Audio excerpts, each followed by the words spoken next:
అది 65 అది నెంబర్ ఏది 139 నెంబర్ అంతే సార్. పెట్టి ఆ జీ లైన్ పెట్టుకుంటే మనం కట్ చేసుకోవాలి మనం.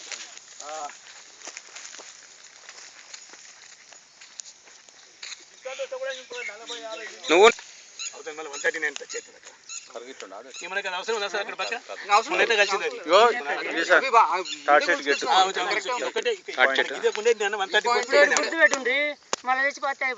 లేదు ఇప్పుడు వాతేసేయాలి మళ్ళీ మనకు.